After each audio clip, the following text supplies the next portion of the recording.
you were at that conference with 13th century Scandinavian. Good morning, everybody.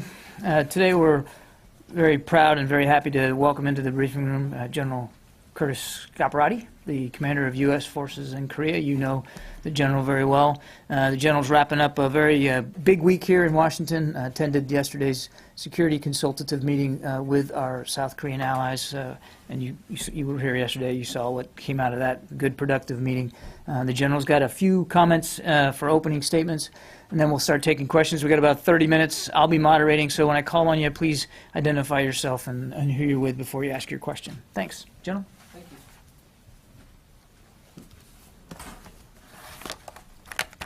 Well, good morning, everyone. I appreciate the opportunity to speak today. And on behalf of the soldiers, sailors, airmen, Marines, and the DoD civilians and their families that serve in Korea, thanks for attending the press conference today. The mission of the United States and Republic of Korea alliance is to deter aggression, and if deterrence fails, defend South Korea. We deter North Korean aggression by ensuring our forces are ready to fight tonight. Therefore, our focus is on readiness and sustaining and strengthening the alliance. The alliance's success in these areas, coupled with the determined efforts of the United Nations Command, sending states, provides stability on the Korean Peninsula and promotes economic prosperity for the region and the international community. In North Korea, Kim Jong-un remains in control of an isolated authoritarian regime that's willing to use violence and threats of violence to advance its interests, gain recognition as a nuclear power, and secure the regime's survival. In recent years, North Korea has focused on development of asymmetric capabilities. These capabilities include several hundred ballistic missiles, one of the world's largest chemical weapons stockpiles, a biological weapons research program, and the world's largest special operations force, as well as an active cyber warfare capability. In violation of the United Nations Security Council resolutions, North Korea carried out its third nuclear test last year and significantly increased the frequency of no-notice ballistic missile launches this year. We are concerned that such events could start a cycle of action and counteraction, leading to an unintended, uncontrolled escalation. This underscores the need for the alliance to work together, to be vigilant, and to be ready to act. During this past year, we've worked closely with the South Korean military to develop the alliance's capabilities to address the evolving North Korean threat.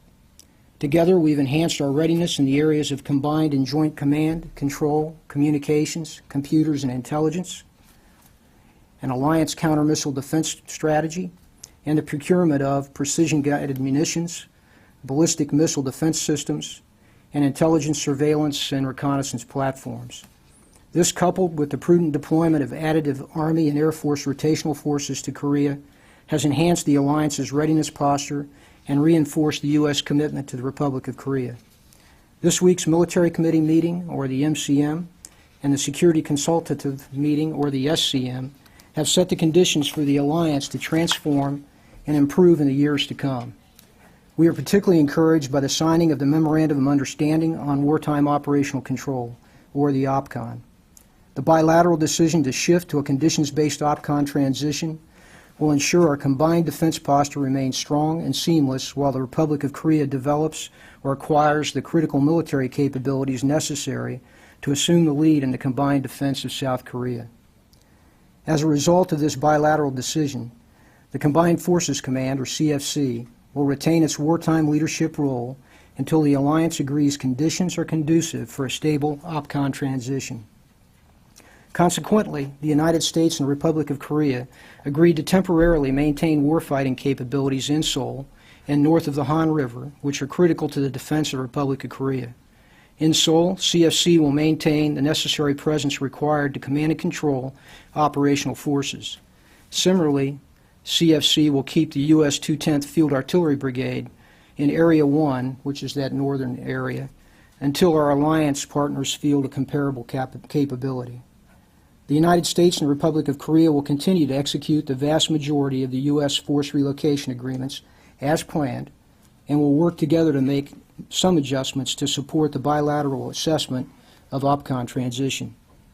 Overall, we're confident the results of the MCM and the SCM will provide momentum for the alliance transformation to defend against an evolving and developing North Korean threat.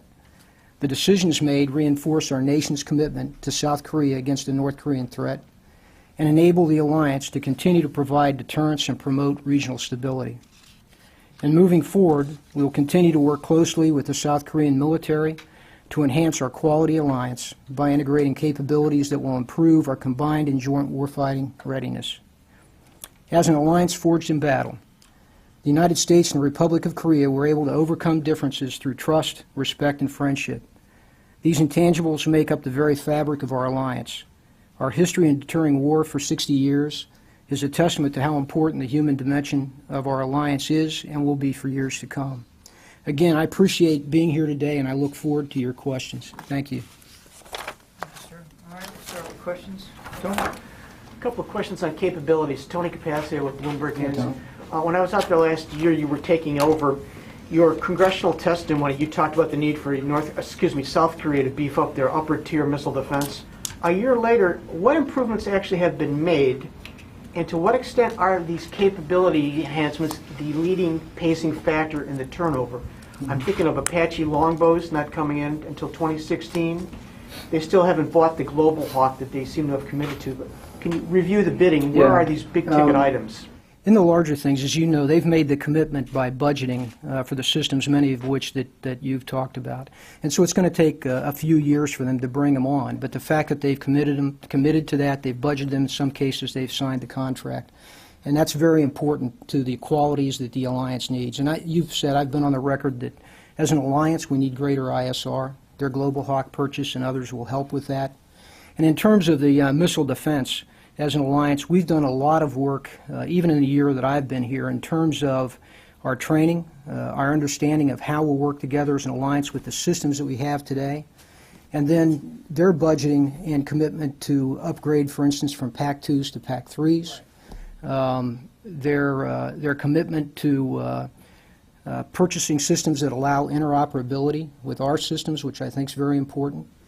A movement in the establishment of the Korean Air Missile Defense System, for instance. Their operational control has now been stood up and works with our command center. All of those things are pretty critical steps. Others that take time and money will take a little longer. The Global Hawk, just one follow-up. Last year, Global Hawk was approved by Congress, and there was some speculation that the South Koreans would buy them starting earlier this year. Where is that sale? That seems to be a real leading indicator of ISR improvements. Well, Tony, I'd ask you to go back to the Republic of Korea for the details on where it's at, but from my point of view, it's on track. They're continuing forward with a purchase of Global Hawk. Okay. All right. David? Dave Martin, CBS. Good to see you. Hi. Kim Jong-un seems to have toned down his rhetoric since the early months of coming to power. Has there been any substantive change in North Korean behavior over that time? And what is your assessment of his disappearance? Well, you know, interestingly, his rhetoric has toned down some if you go back to, say, December 12, 13, in the time period where we had the third nuclear test, et cetera, and coming into this last year when I took command. And they have probably reached out more. They sent a representative to the UN to speak. They've reached out to other countries. I think that has probably been a bit of a change. But I would tell you, David, right underneath of that, at the very same time, they've continued to pace their development of missile systems, their nuclear systems, other asymmetric means, working very hard at that. And then secondly, they've picked up what I would term are provocative actions in the Northwest Islands region and also along the DMZ. In the year here that I've been in command, we've had 10 missile events, which are violations of the UNSCR.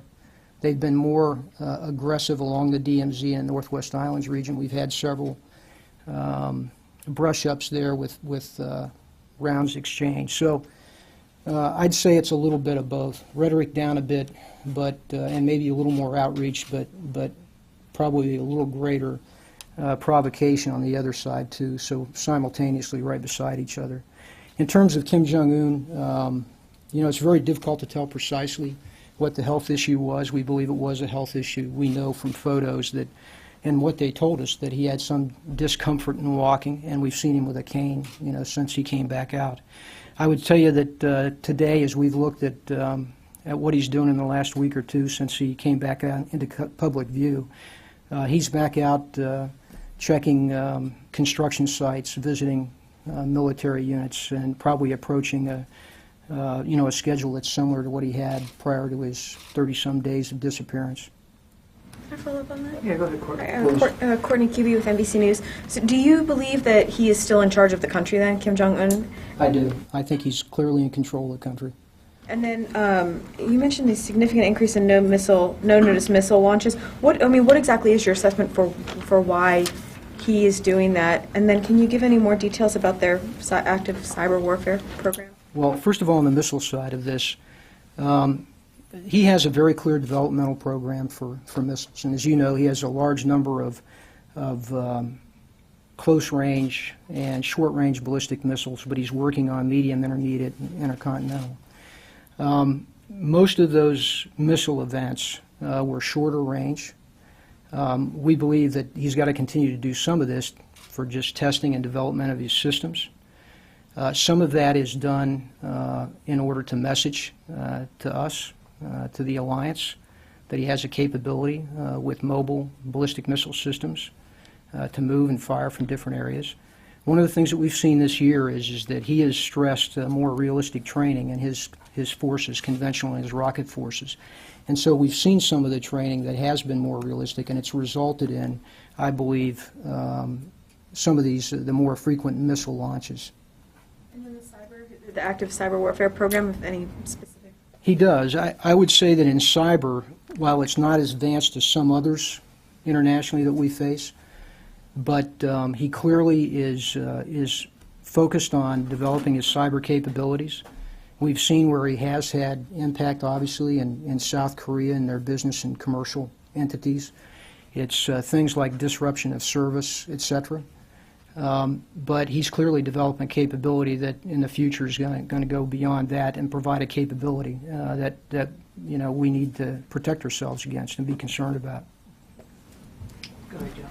Hi, General. John Harper with Stars and Stripes. How far away is South Korea from developing the necessary command and control capabilities for the OPCON transfer to take place? And also, once the OPCON transfer does take place, what will the command structure be like? Will there still be a unified command structure with a South Korean general in charge, or will there be a separate U.S. command and a support role of ROK forces? Yeah, I'll take the second one first. I'm glad you asked it, because there's been various reviews of this in the media in the last month or two. Actually, as an alliance, what we've agreed to do is that today we're under a combined command, combined forces command. And as we go to an OPCON transition, we will remain in a combined command. That's one of the decisions that was made, not a bilateral command, but a combined one. And so essentially we will form a future command, yet to be named, that is organized in a similar fashion to Combined Forces Command, but obviously the commander will be a Republic of Korea 4-star and the deputy will be a U.S. 4-star. And then throughout the staff we'll have both ROK and U.S. officers populating the staff. And as you look at ours today, we have a specific number of staff that the primary is the lead. For instance, the operations officer in my command is U.S. and the deputy is ROK. And you could foresee a command where we develop a very similar relationship and reverse roles potentially. We've got a fair bit of that worked out at this point, and we're still working through it as an alliance in our working groups. In terms of timing, specifically with respect to the critical military capabilities, this is a conditions-based OPCON transition, and we as an alliance decided to do it that way so that we retained our focus on those capabilities and on developing them.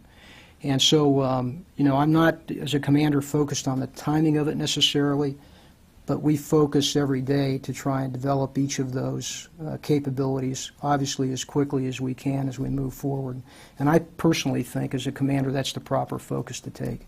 And in terms of the command and control, how much progress needs to be made on the South Korean side before the OPCON transfer can take place? They're a very modern force, and they have great capability, and they also have a country that's wired and has a tremendous capability that can feed their ability to establish these C4I systems. And they're doing that right now. They're producing a new C4 system, in fact, right now that's being linked with ours that will increase their capabilities in a pretty significant way, and also our interoperability. So I think they have the capacity to do this on a reasonable timeline, particularly given their country's capability and where they're at right now with us.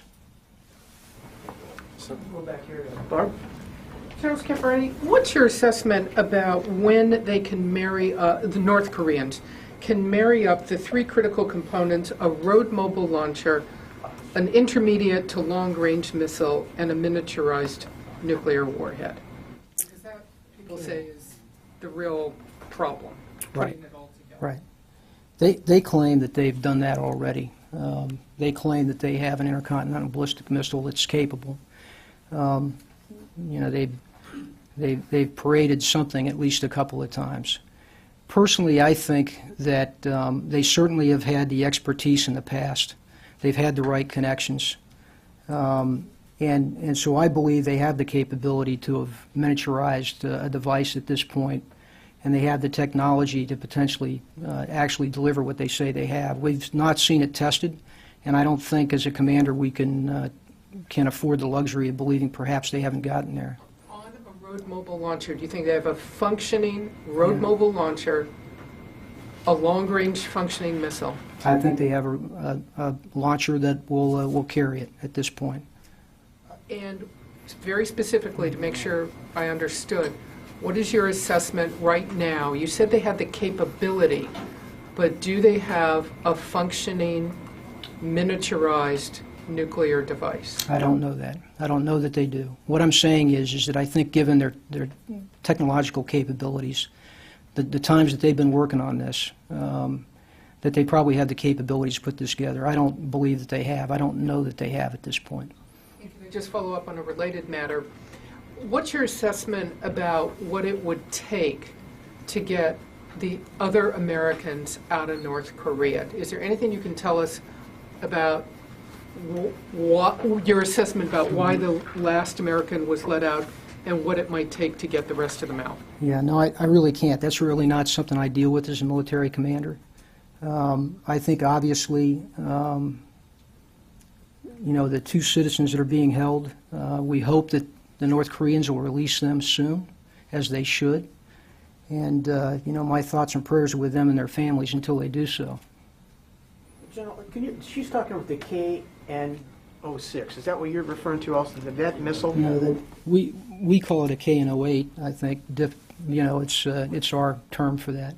That's what you're exchanging. That's what the That's what I'm exchange is talking about. KN-08. Now, let me be clear. I don't know that they have that capability. I'm just saying as a commander, I've got to assume they've had the capabilities to put it together. We've not seen it tested at this point. And as you know, for something that's that complex, without it being tested, the probability of it being effective is pretty darn low.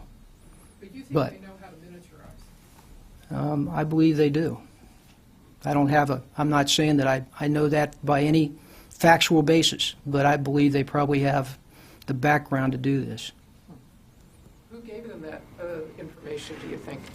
Well, I don't know. I mean, they have proliferation relationships with other countries, Iran and Pakistan in particular. General Phil Ewing with Politico. I wanted to go back to the point you made about Kim Jong-un retaining control in the North today. And you know he had a health issue, which is why he was absent from public view for a while there. Was the control of the country ever in question, or was there any kind of political power struggle that you could tell? Or was it just him dealing with whatever this health issue was, and that's why he was gone from public view for that time? Yeah, you know, with what capacity we have to see North Korea and how they make decisions in their control, you know, we didn't see any discernible change that led us to believe that there was any instability or anything during the time that he was gone. What we can understand looked like very normal functioning of their government in the country at the time. We'll go over to you. Go ahead. General, I have one question. As you know that North Korea continued threatening South Korea with provocative actions to near DMZ or NLL. As your commander of Combined Forces Commander in South Korea, so how do you deal with this provocative action from North Korea? Do you have any idea with the future action? I think one of the things is that we have, one, a very strong alliance. It's adaptable.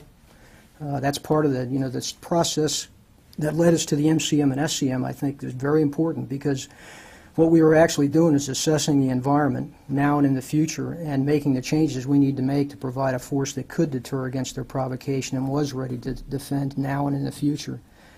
So we have a capability of doing that. Secondly, our training, and in particular the exercises that we do several times during the year, are very important to this, because that is how we ensure that we refine our abilities to operate together, to conduct the operations that we would have to have. And it also is very clearly a deterrence to North Korea, because it demonstrates to them our capacity. So it's immediately U.S. action to North Korea is capability. I'm sorry, I'm not sure your question. If, instead of in North Korea as fired near the DMZ, what would you operation for the to pay back to North Korea? Well, see, first of all, I would look at the provocations from a desire to maintain stability along the DMZ and the NLL, first of all. And so our response has got to be based on, our requirements to maintain the armistice and to maintain stability in the region. I think that to this point, it's been handled well. We've had, a number of provocations in the NLL and along the DMZ, and we had been able to be prepared. We've been ready to defend. The ROCs in particular have responded appropriately, and they didn't escalate. And that's really what we want. We don't want an escalation. And frankly, I'm not sure, I don't believe that North Korea actually wants an escalation either. I think they're being provocative to increase tensions. And they tend to do that at a time like right now, because they've just had some high-level talks. They expect more perhaps here by the end of the month. And it's just a part of their cycle of dialogue and provocation. We have time for just a couple more. Please, sir. Hi, David Pressure, the Asahi Shimbun. And I was wondering if you could give us an update on a memo of trilateral understanding between the U.S., Korea, and Japan, if possible. Well, it is one of our goals that we would increase information sharing between Japan, U.S., and the Republic of South Korea. So it's been one of our goals. It's something that we've been working on, but it's something that hasn't been affected yet. But in military-to-military talks, it's one of those things that we're working toward. The greater trilateral coordination with our nations, and particularly the information sharing, just increases stability in the Northeast Asia region, without a doubt. Very, very effective means of doing that. Sir, Richard Smith, military.com. Under the memo of understanding, you're talking about looking to the time when a Korean four-star would be in charge and have an American four-star as his deputy. Would that mean that the Korean four-star would have control of U.S. forces, or does the U.S. deputy maintain control? And also, sir, can you comment on when this transfer might take place? South Korean newspapers are saying we're looking at a time frame now of 2025. Yeah, well, first of all, I'm not going to speculate on when it might take place. We specifically set out, and as I said, I was personally focused on that. We looked at what are the commitments, the capabilities we need over time, and that we focus on working on those as opposed to fixating on a date. So I'm not going to go there. In terms of the future command, again, that one as well is sometime in the future. We obviously will continue to operate as a combined force. We'll have forces under operational control of a ROC general officer at that point, but as we have operated normally, we have U.S. general officers in charge of the U.S. forces as a subcomponent, et cetera. So we've done this before, and it's not going to be anything new. A U.S. general would always be in charge of U.S. forces. They would be, yeah, and U.S. Officers leading U.S. forces, much the same as we've done in other places around the world. This will be the last one. General Marcus Weisberger with Defense One. I wanted to ask you about the A-10 attack jet. As you know, the Air Force has proposed to retire that plane. It's, I believe Korea is the only permanent active duty overseas base for the A-10. How do you plan to replace the capability it provides, and have the South Koreans expressed interest in perhaps acquiring those aircraft after they're retired? Well, first of all, as an infantryman, I love the A-10. It provides a very specific role for close air support and does it very well. Pilots are brave. We've seen them operate, in Afghanistan and the Hindu Kush, et cetera, where it has a lot of capability. So I've got a lot of time for the aircraft. I would tell you that I also understand the Air Force's position with constraints on budget, their need to be able to move forward by letting go some of their older airframes. And as an infantryman, I also know and have seen this work in Afghanistan, where we've worked without A-10s and had precision fires that provided close air support by their other platforms. So that's my position on it. I understand the Air Force's position that they're in, and of course that's their decision to make. And I'm confident that I'll get the close air support from the Air Force if I don't have an A-10 there. Thanks, everybody. Appreciate it. All right. Thank you for your time today. I really appreciate you coming out. I would say that I also appreciate the alliance. It's a strong alliance, an adaptable alliance, and a very unique one because of our background. And personally want to say that I appreciate what our soldiers, sailors, airmen, and Marines every day, their families in particular, our DoD civilians do a long way from home. It's a long flight over there, and from their families, and on freedom's frontier, and in a place where we've got a real and present danger that is right on the DMZ and 30 miles from their capital. So thank you very much for your time today.